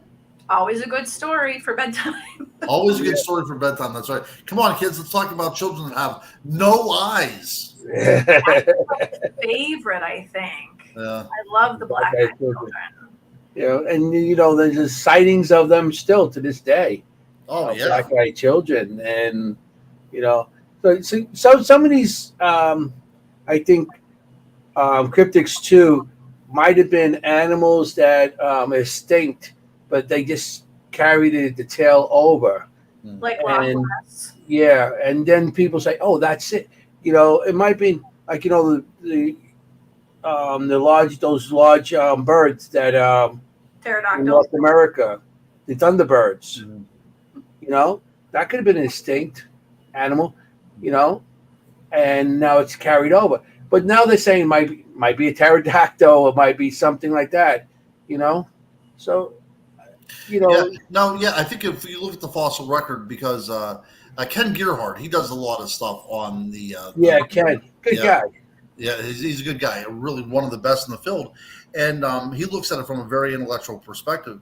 But if you look at what a thunderbird could be, we do know in the fossil record that we have something called the Argentavis magnificens, right? This very large condor that has this great kind of flailed out tail that many eyewitnesses report to this day. So there's a lot of cool little details that do exist in the fossil record. So we know that something like this did exist. But if it existed now, you would wake up one day and your Prius's windshield would be crushed because it would poop on your car, or we would find 30-foot long feathers around.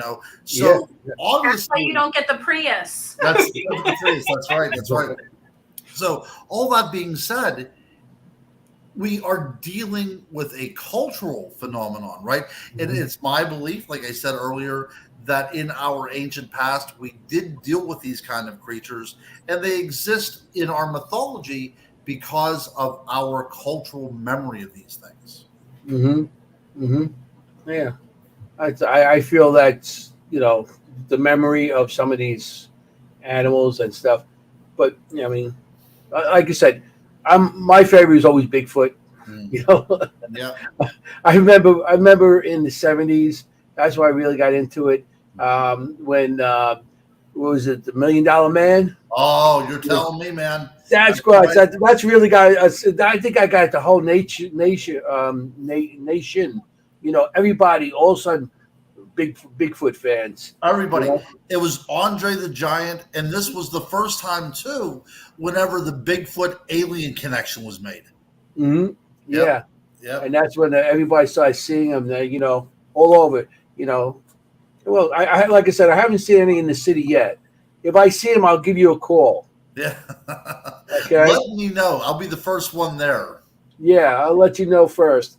You come down and you could the guys that live in the subways. That's right. Bigfoot. Who was it? Was it Whitley Strieber? I believe it was, who wrote Wolfen, which was about the wolves, a pack of wolves, kind of pseudo werewolves that existed in New York City, which was an interesting read and a pretty bad movie back in the I guess that was the early 80s. Was that like a Central Park kind of thing? I think part of the movie did take place in Central Park. Yeah, a couple of attacks were in Central Park. Yeah. Yeah. Manhattan. Yeah, right. I remember that. I remember that movie, very well, because that's when the Moon Nose came out, and the special effects on that were like, oh, that's cool for back That's then. You back then. know, That's yeah, right. for That's back right. then it was Yeah. like very cool and stuff Good like old that. practical effects before CGI came out. Yeah, I actually worked in a museum in Astoria, Queens, the Museum of a Moving Image. It Oh, actually right. has one of those. They actually were the wolves were like a robot type of thing. They actually had ran wires to it, had all the wires to make it to for the nose to grow and all that stuff. Yeah, Wow. That's yeah, pretty impressive. yeah. That was pretty He's cool. done Though. everything. If you need something, you're like, I got a guy. That's him. Yeah. Hey, If I'm not the guy, I know a guy. You know a guy. I Yeah, got a guy. It's I him. know a guy that you may know, but I know him too. You know what I'm saying? This was the craziest and best show. Like, I love talking about this stuff. I love it. And I have to say, though, Bigfoot is not my favorite. I can't, I'm sorry. What is it? No, because someone did say something about what would you do if you ever walked upon a vampire or werewolf or whatever. And Loch Ness is not my favorite either. At one point in time, I was totally about that. I think I like vampires a lot. Well, I'll tell you what, Maureen. I think that we should do this. I am also coming over onto your side a little bit because the more I study the vampire, the more I'm become fascinated with it. I think that we need to make this happen. I think you and Anthony and I need to make plans for next year to do a vampire tour of New Orleans and do a show. Yes! I think we should do that. I think we should plan this out. Mm-hmm. That'd Anthony, be awesome. Yeah, as Tommy Lee said, vampires and werewolves. We'll do the Rougarou, which is that's, yes, I love the Rougarou. so we'll do that. We could do that. We could go down there for a week. We'll get together. We'll do a vampire tour. We'll do a werewolf tour, and then we'll talk about it for 2 hours. That sounds awesome. I'm in, and I've never been to New Orleans before, so Yeah, me I'm neither. ready. I'm ready. We were supposed to go, and COVID happened, so then we had to cancel our trip, and we wound up in North Wildwood. Mhm. Yes. Yeah, I have friends just went through New Orleans. My friend Ron Yacovetti and Lourdes Gonzalez. Yes. They just did they vacation down there, and it ends up that they met a couple of voodoo priests, Yeah. and they actually did more investigation down there on their vacation than go around and do their vacation. Yeah, Ron's a great guy. He really is. One of the we love talk him. about the kind of genuine people. He's an awesome guy. But if you guys know a guy, we should actually open this up to your listeners as well too, because we could do kind of a little. Hey guys, we're going on a paranormal tour of New Orleans. Who wants to come with us? See, this writes itself. Yeah. Mhm. And I love the idea of like the zombies that were actual zombies because voodoo. Yes. We should do something like that. Hey, I'm all ready, guys. Anytime I can find an excuse to travel, I am all for it. And plus, I want to eat the food down there because I've heard it's so good. So if Gumbo. we make this happen next year, I'm there. Yes, Mhm. I'm in. Anthony, you're in. Just for the gumbo. That's if we go there just for the crawdads, I'd be a happy man. I'd be a happy man. Oh yeah, you get the nice big napkin and You're telling me, man. You're telling me. The bibs and everything. Yeah. I would do po' boys and muffalettas all day long. Well, then let's make this happen. We will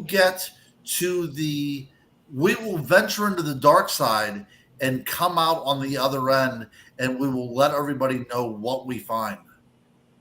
I would love that. Listen, if we great. stay on the dark That sounds side, awesome. Go down there and have some fun. Yeah. That's right. I want to say before we wrap this show up how incredibly flattered I was for you guys to have me on your show. I had a great time, and ever since I met Anthony, he was very flattering towards me as well too. And I could not wait to talk to him in this kind of format.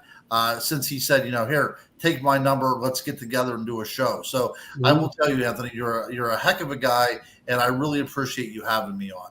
Oh, thank you. I mean, you're a great guest. I mean, so much. You're a wealth of information. Wow. Well, awesome show. I can see Maureen. Look at the smile on her face about this one. I'm so excited.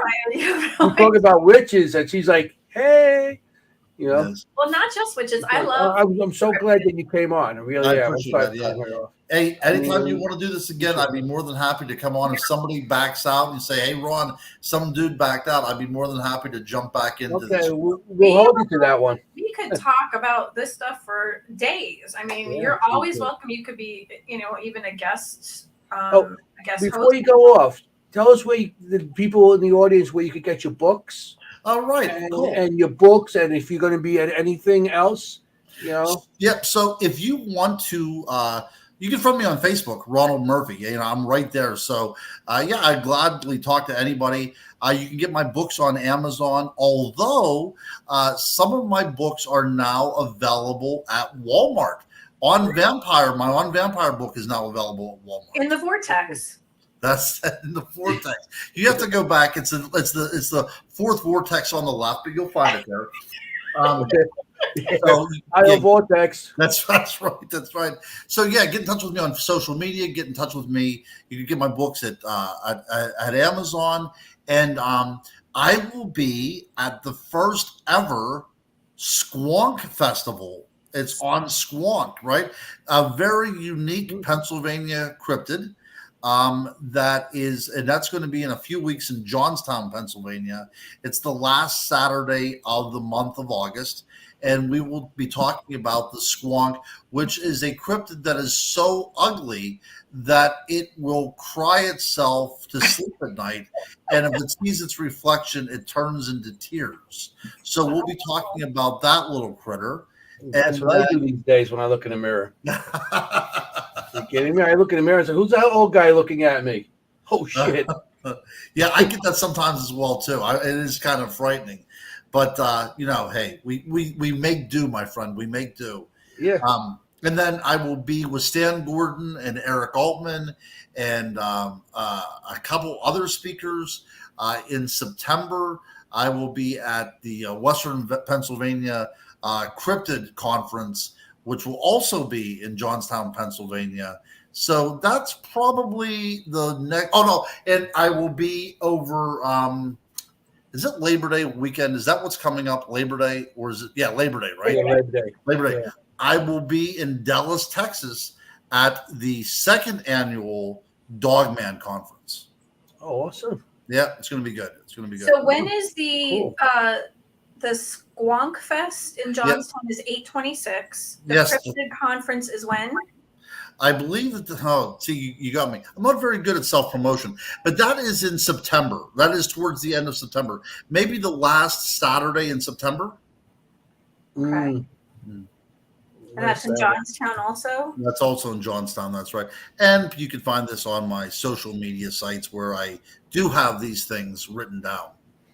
Are you going to be doing any of the Paracons, like Massacon, the Massachusetts Paracon or Sleepy Hollow or anything like that? No, you know what? I want to do Sleepy Hollow so badly. I am scheduled to be talking up at the Paranormal Conference, Ocean State Paranormal Conference. Okay. That's the Conjuring House. That's very good. Yes, that's right. Now, the only problem with that I see, and I will be totally honest, is that I will be in Dallas that Saturday and Sunday, and then I'm supposed to be up in Rhode Island that Friday. So that should be a little bit of a quick thing. And the only problem that I have is it might not logistically work out. Mm-hmm. Yeah. Yeah. Because I think I seen that on. Matter of fact, I think I posted on the my Facebook. You did. Yeah, I posted that on there. Yeah. Yeah. Yeah. I Well, hope that's a nice Paragon. I would like maybe one day try to get into that. But I'm doing the Sleepy Hollow. Yep. Sleepy Hollow, then I'm doing the MassCon, like, at the end of the month. So Oh, right. Well, I'll tell you what. This year's a little bit late, but if you know of any strings to pull, I would love to get up in the MassCon sometime. So keep an eye out for me. I you want? I'll talk to somebody for you if you look. I'd love to be able to do a talk up there on witches. Okay, I'll talk to somebody. I appreciate that. Witches or vampires? Sam Baltrusis. Yes, that's right. That's right. Yeah. Yeah. He's a good guy too. Yeah, he's the one running it. Well, he's one of the guys running it. So I'll give him a call. I'll talk I to will him. be at Salem Paracon. Say again, more. So I was just in Salem a couple weeks ago. I love Salem. I do. I love Salem very, very much. So again, next year, keep me in mind. I would love to be able to network. I have Pennsylvania pretty well covered, but I really want to get up to New England because whenever I'm doing any kind of books on whether it's witches or vampires or ghosts, New England is inevitably within my sights, right? Because there's so much history up there. So I would love to get up there and talk about some of the stuff that actually has meaning to what I've written about. Yeah, it's when you get there, it's a different feel than actually just talking about it. It's a really cool place. It is. It is. And so is Sleepy Hollow. It is. Yes, it is. Yep. Yeah. I'm going to be there this year. This is the first year I'm doing. I think it's the second Paracon that they're doing since I think last year was the first one. Yes. But I can't wait to do that. I mean, that's going to be interesting. I don't know if you could see the comments, but Tammy Lee, she said, come on up to New England. She is part of Dark Echoes paranormal TV show. Oh, right. So she's part of our cast, and she lives in Massachusetts. Very, very cool, Tammy Lee. Well, we have to figure out something so we can do this. If not this year, next year. Yeah, she would love to do the Louisiana trip. No, I'm telling you, we could do that. We could do something in Louisiana over the summertime, and then in the fall, we'll do a talk about the things that we experienced there. That'd be awesome. I mean, that'd be awesome. Louisiana. That's one place I always wanted to go. Because of the vampires. She said to come and visit the Bridgewater Triangle. I was just there a month ago. And Tammy Lee, if I would have been able to do the show then, if I would have met Anthony sooner, I would have been able to visit you up there at the Bridgewater Triangle, which would have been awesome. When were you there? It was let me see here. It was the beginning of July, I do believe, whenever I was there. We might have been there. Wow. Because we were filming in New England. Wow, that's impressive, guys. That's impressive. Yeah, I wish that it was all for the networking at the Gettysburg Battlefield Bash, but it was a shame that we didn't get a chance. And Ron, again, very kind words from Ron. Like I said, one of the best in the business. But now that I've met all you fine folks and some of your listeners as well too, we'll have to do more of this so we can and work off each other. And Ron said, we'll happily vouch for Mr. Murphy at Paracons. We're speaking at Mass Paracon and Sleepy Hollow. So anybody who's watching, also go and see Ron Iacovetti and Lourdes Gonzalez, because they are part of our family and we love them so much too. That's right. And they're good, respectable researchers as well too. And that is a hard term to say to anybody nowadays, because a lot of people are out for just themselves, and very rarely do you have people that would actually be so accommodating to other researchers. And I will say that Brian Bowden, who's a really good friend of mine as well too, he's one of those guys that would be more than happy to network as well too. And there are still good people out in the field, and that renews my faith in humanity. Yeah. Ron and Lourdes. If you see any of my Facebook things, the three of us always together. Nice. They're like my brother and sister. Matter of fact, they're coming to my birthday party soon. So. No, it's awesome, awesome. So. Go ahead. I think it's time to wrap things up. We don't want to keep you for too long. So everyone, thank you so much for What did you kill the bird? what? No, it just went to sleep. He I went was to talking sleep. to him. Yeah, he wanted to say, "Hey, I'm here. Now I'm tired. I'm going to go to sleep." I'll go to sleep. Okay. So thank you so much for being with us, and we My will pleasure, definitely guys. keep My in pleasure. touch, and we'll be on that trip. We'll definitely talk about some plans for the near future and see who wants to come with us. I cannot wait, guys. I cannot wait. Find out who wants to go with us, and we'll make this a great traveling on the road show. Yeah, that'd be awesome. Awesome. Get a group of us to go down. Thank you, everyone, for watching as usual. Thank you again, Ron. Thanks, everyone, for everything. This has been an absolute blast. We had a great, great time. Again, this is Dimensions of the Supernatural. We will see you Thursday night again, as usual. Same time, same place, 7:30 to 9:30. We love you all so much. Anthony? Yeah. So good night, and tell you what, forget about it. Hey, forget about it.